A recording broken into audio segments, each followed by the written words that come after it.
اللهم صل على محمد وآل محمد اللهم صل على محمد وآل محمد.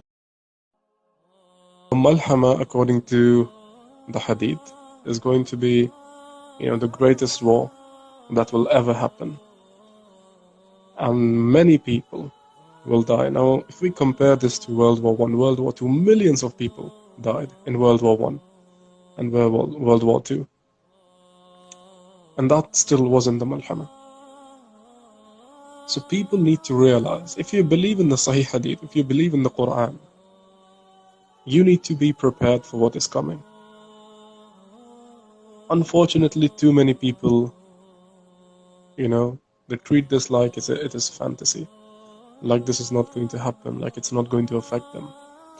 But we see every year with the situations developing not just in the Middle East but elsewhere. The world is heading towards war. Every country is investing billions and billions of dollars into weapons. For what?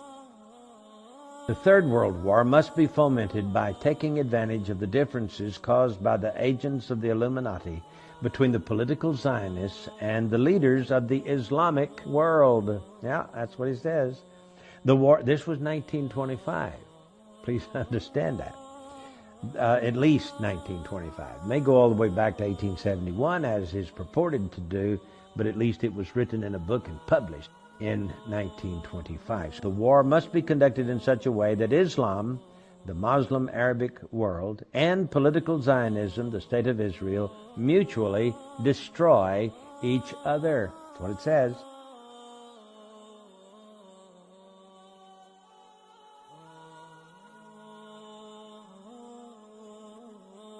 What can your average person do, the average Muslim? Practically, what can we do to prepare for the malhama? Basically, you need to find a place in the countryside, a land that is fertile, a land that has good water resources, a land where you can farm and grow crops, things like that. People laugh at these, at these solutions. But this is what is going to happen. Let me tell you, when a war begins, and it will, if you look at Syria today, if you look at Yemen today, if you look at Iraq today, the people who suffer the most are those who live in the big cities. Yeah. Because those are the places that are dependent on supplies for food, for water, for electricity. People who live in the countryside and they have wells and they have water and they have land for farming, they don't suffer as much. They can grow their own food. They can, keep their own animals. Yeah. They have a fresh water supply. They don't need electricity to pump water from the ground or from a tank all the way to the 10th floor if you live in a tower. This is modern warfare. It is not ancient warfare anymore. It is modern warfare. Armies will not fight each other directly. Instead, they focus on taking out your strategic installations. This could be military installations, it could be your electricity plants, your petroleum plants, it could be, if you're a country that depends on, if you don't have natural water resources and you depend on desalinating water from the sea, it could attack those plants. This is what modern warfare is all about. And so the people living in apartments and towers who rely on electricity to pump water from the ground, take it to the top, and then let the gravity bring it down into your pipes, those people are going to suffer. Those people are going to suffer. How can you prevent this? Being very logical, very practical. Save money, invest in clean green energy. Which means your solar panels, your small legal wind turbines, those. Invest in those things. If it's too early to get a property, it may be too early for most of us, I believe that. Yeah. But keep that in mind, but it's not too early to collect other things, right? Some important tools, axes, hatchets, your building tools, learn some skills, some survival skills, depending on where you live, of course. If you live in a place that has no forest for kilometers, then you don't need these things. But if you live in a place, or you plan to live in a place with lots of nature nearby, then yes, work on your survival skills. Choose to build a life where you are free and you can opt out of the society if something bad happens. That is a practical approach to malhama. And the most important of all is learning how to fight. No matter what the world tells you, no matter what the kuffar tell you, that, oh, you're radical, no. Self-defense is your legal, basic human right. If you don't know how to fight, all you're really doing is collecting supplies for the toughest guy in the neighborhood. Because if something bad happens and you don't know how to protect yourself, people eventually, they will attack other people. He's gonna come, to your house, turn you upside down, take your things, probably take your women too. This happens in war. Go study World War I, go study World War II, go study the countless riots and pogroms and other wars that happen all over, throughout human history. Men are killed, women are taken, food and supplies taken. This happens. So, if the hadith talk about malhama, which will be the greatest war to ever happen, does that not mean that these things will happen in that war as well? Of course it does. What are you doing to prepare for it? Learn how to fight. Teach your women, especially your women, how to fight and defend themselves. And I'm not saying, I'm not asking you to just like playfully teach them. No. Teach them professionally. Like send them to a gym, make them join a gym, have them learn how to box, how to defend themselves. I think there might be some good classes of anti-rape techniques and things like that. Because women get raped in war. People need to talk about these things. They took photos of the Muslim women who posted it on Eid, and then they started saying, oh, we're gonna have sex with this one, we're gonna rape that one, we're gonna barter this one, we will sell this girl for 70 rupees and this and that. This is what they think about. These are the fantasies they have for your women. When will you wake up? I'm speaking to the South Asian. When I say South Asian, I mean Indian specifically, because Pakistan and Bangladesh are two different countries, right? They're majority Muslim. They don't really have an internal threat, at least not from non-Muslims, right? But India, you are surrounded, Indian Muslims. You live among a majority of kafir population. And in 1947 Jammu massacre, 1989 Bhagalpur riot, 1948 or 1947, I believe, the city of Alwar in Bharatpur, 1948 Operation Polo in Hyderabad, 2002 Gujarat riots, 2020, last year, 2020, in the capital of India, Delhi, thousands of Muslim women were raped. Not one, not two, not thousands of Muslim women were hunted down and raped. Muslim children were raped and then burned alive. Raped and burned alive. So, and that was just common riots and pogroms. Now imagine malhama, when the entire world will be against Muslims. Right now we see the world powers uniting against Muslims. Sooner or later they're going to declare war. But what is the solution? The solution is to prepare while you still have time. You can prepare in many ways. But learning how to physically defend yourself should be your number one priority. And teaching it to your women should be a priority even before that. And Muslim women, especially in India or anywhere that is, kuffar majority, should know how to defend themselves. And I'm using the word defense, not offense. Do not be the oppressors. We are not the kuffar. We are not going to oppress other people. But if they come to attack us, but if they try to rape our women, we have all the rights in the world to fight back. The kuffar want you to forget your rights. They want you to become submissive. But you have to resist. You have to be able to defend yourself. So I ask all of you, especially, again, the Muslims of India, very, very, very important. Immediately make this a priority. In your family, teach your women how to fight, teach your women how to defend yourself, teach yourself as well, the men, your brothers and your sons and your uncles, and you speak to them when you sit at the family dinner table or on the ground, if you eat traditionally. Speak to them. Start these topics. Talk about the wars and the riots and the pogroms and ask them, what if this happens again? And if, there was a person called, I forgot his name, but he was basically lynched to death by 500 Pajids. One Muslim man lynched to death by 500 Pajids because of a rumor that he ate beef. A rumor. And 500 Pajids came to his house, broke his door, attacked his old mother, beat up his son, and killed him. So ask your families, what if this happens to us? And what if a random Pajid tomorrow accuses us of eating beef, our family, and then 500 Pajids come out of nowhere and attack us? How will we defend ourselves? Talk about these things. Don't ignore them.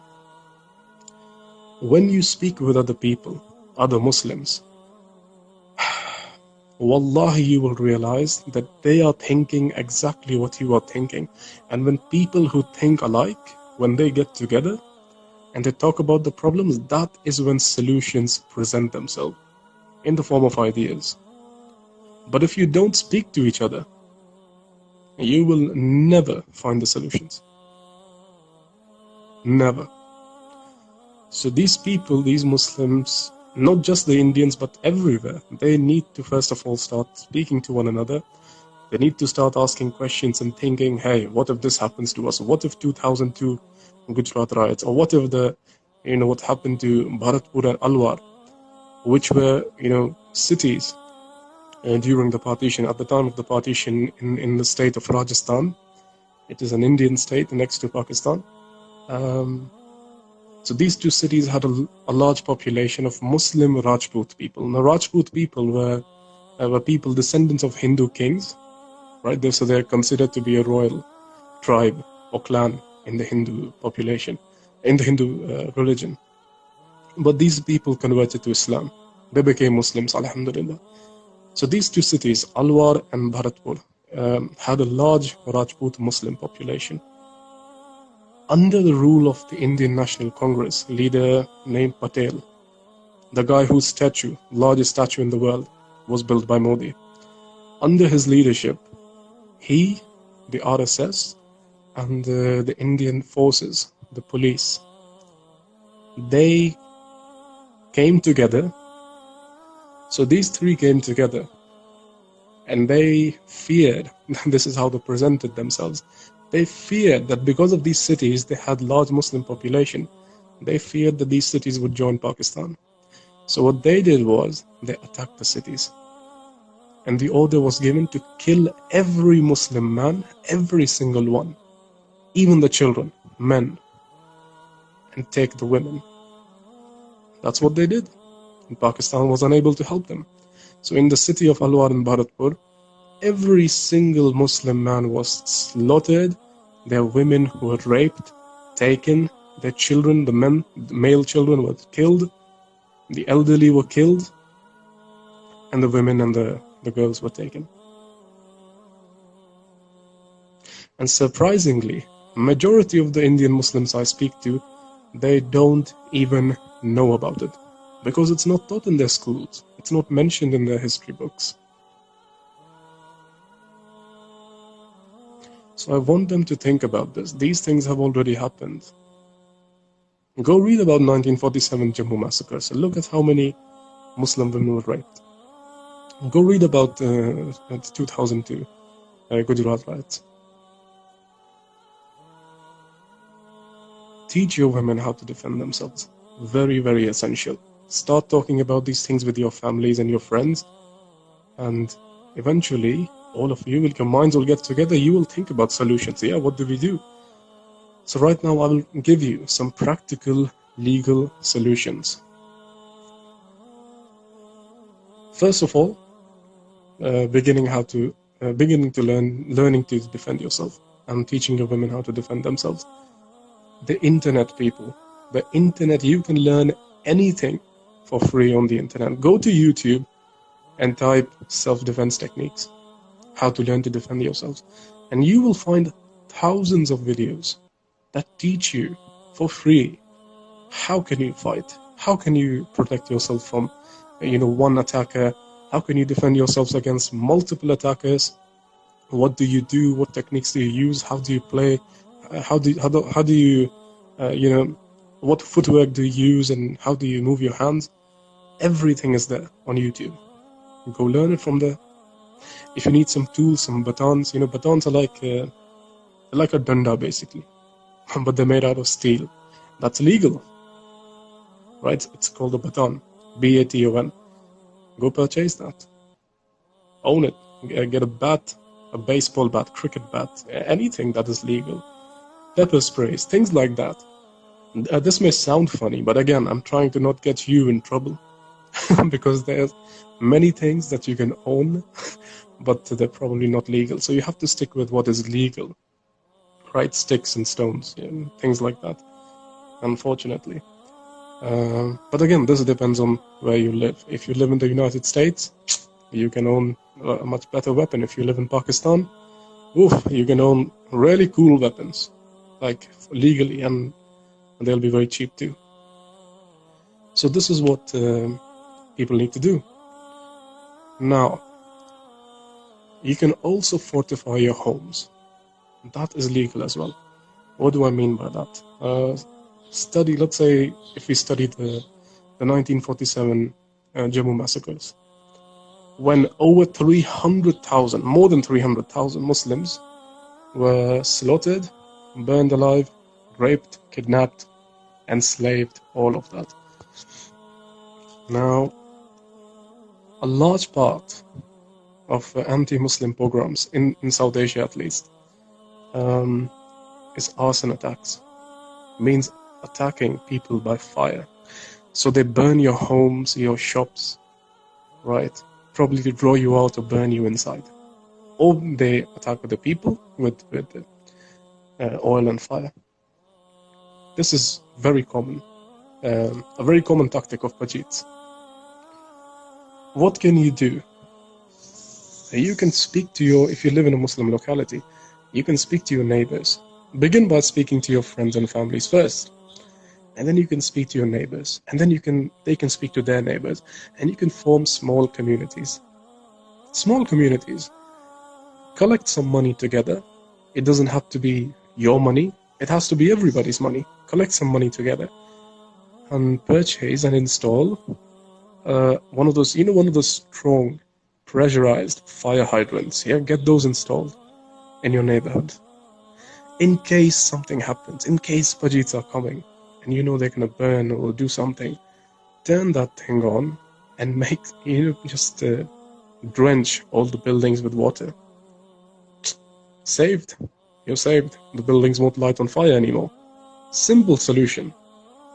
Again, people are gonna say that, oh yeah, this is too simple, I don't think it's gonna work. But it is gonna work. It is a very simple solution. People just don't do it. They just don't do it. Right? So, installing fire hydrants or owning fire extinguishers, the big ones. And that can help.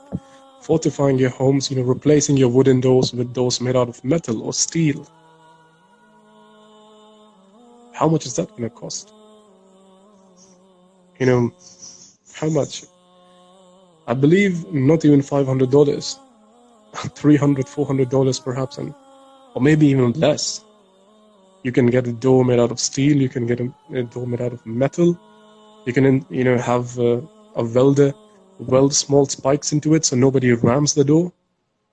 Things like that. These small things are exactly what's going to save you. But if you laugh at these things and you think that these are just theories and it will never happen, you are not studying history, and you will suffer for not studying history. What else can you do besides learning how to defend yourself and fortifying your homes, fortifying your windows, your doors, things like that? What you can also do is make space for storage in your home in case of a mass riot or war. And if you cannot afford to buy another property somewhere far away, right, a fertile land or something, what you can do in whatever house you have, store some food that can last for years. So invest in long-lasting food. And I'll give you an example. So there's something called freeze-dried food. Those can last for years, basically, 15 to 20 years. But they're a bit expensive, so you can instead store something like rice or oats. Anything that would, in case you cannot go outside and the supplies are stopped and the markets are, basically depleted.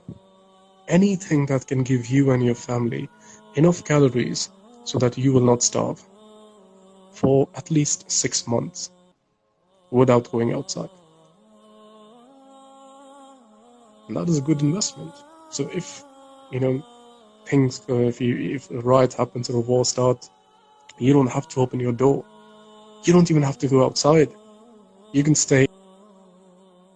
But you can choose other things. You can choose your property wisely. You can choose perhaps a neighborhood that is Muslim majority or a big number of Muslims there. Things like that. These little things. Especially the brothers and sisters who live with Bajits. I've been telling them that, look, study the history. Please don't listen to me. If you think I'm a conspiracy theorist, if you think I'm crazy, if you think that I'm a jahil,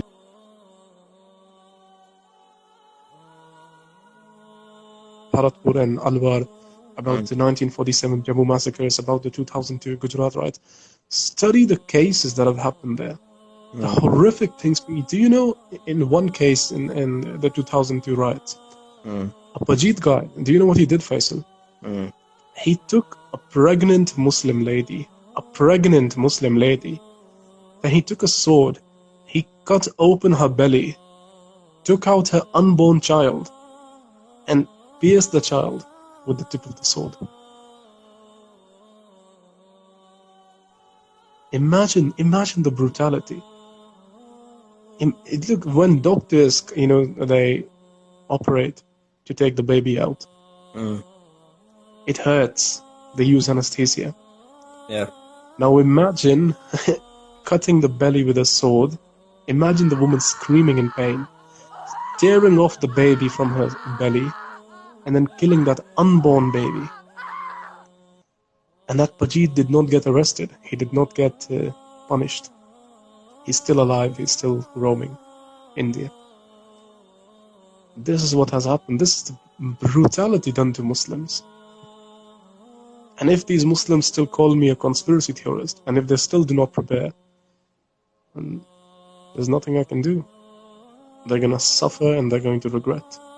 So people need to study history. They need to talk to their families and friends about this. If some other kuffar go mental tomorrow, like that guy in New Zealand, he walked into a mosque with a gun and he killed 40, 50 Muslims, including children. Yeah. If something like that happens tomorrow, and if I'm there, how can I save these people? How can I defend myself? Well, if one of those Muslims in that mosque had acquired a license and owned a small legal firearm, don't you think he could have saved people? Yeah. These are the small things that people need to do that can save their lives. If that mosque had just one security with a gun, those 50 people would still be alive today. Yeah. Those children would still be alive today. Mm-hmm. Similarly, in the 2002 riots, if that woman, the pregnant woman, whose belly was cut open with a sword, an unborn child was taken out and killed, if one of her family members had a weapon, or one of her neighbors had a gun, don't you think they would have been able to defend her? Mm. I think so, because look, the people who attack us, they are also human beings. They fear death just as we do. Mm. It's true.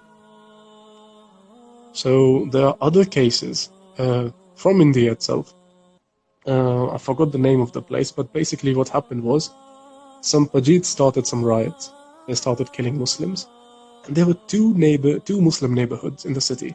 One of the Muslim neighborhoods had a lot of weapons. They had guns. And so when Pajids went there, these Muslims, they opened fire into the air. And the Pajids ran away. But the other neighborhood did not have weapons. So the Pajids entered that neighborhood and massacred the men, raped the women, kidnapped children and all of that, and looted and burned and went away. What does this tell you? It tells you that even if you're a minority, even if you're being attacked by people who are large in numbers, they are human beings too. They fear death. So if you are capable of defending yourself, if you can scare them away, they will leave you alone. It's the most logical solution, but people, I don't know why, they just don't do it. For people who can legally acquire these weapons, legally acquire these weapons, it is important to sign into a nice gun range, get an instructor, get a teacher, and learn how to use these things. Because, it's not a game. It's not a game, wallahi. If any of you has owned a weapon, a pistol or a rifle or something, they're not a game. If you don't know how to use them, you can end up hurting yourself or your family members or your friends. Or some people who are innocent. You need to learn how to use them if you're going to purchase them. So that is important, first of all. And you need to talk about these things. Talk about the malhama. Show them the hadith. Show them lectures. There's countless lectures on the malhama, on the Great War, on Palestine, on Israel, on Jerusalem, by Sheikh Imran Hussein. Listen to them. To a scholar of your choice. To a scholar who makes sense, and who sticks to the Quran and sticks to the Sunnah. And listen to them. Show the lectures to your families and friends. Eventually, they will start to believe in you. And that is how you begin to prepare.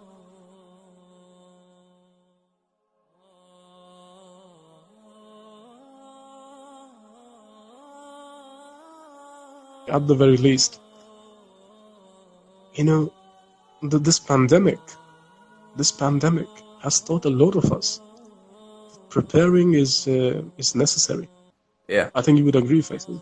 Yeah, obviously. When the markets were shut down, or without a warning, Yeah, I bet you majority of the people, would have thought that I wish I had saved some emergency food or cash or something on me. Majority, and I was included in those people. Right? I did not save anything. yeah. So when the market shut down, I suffered for a while.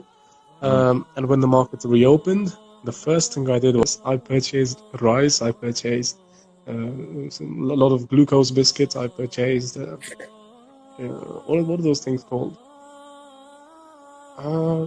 Oats, white oats, and things like that. So food with, lots of calories, lentils and things like that. And I just stored them. And I was like, what, if the markets close down again, I'll have stuff to eat. I won't starve, I won't suffer like I did for basically 10-20 days.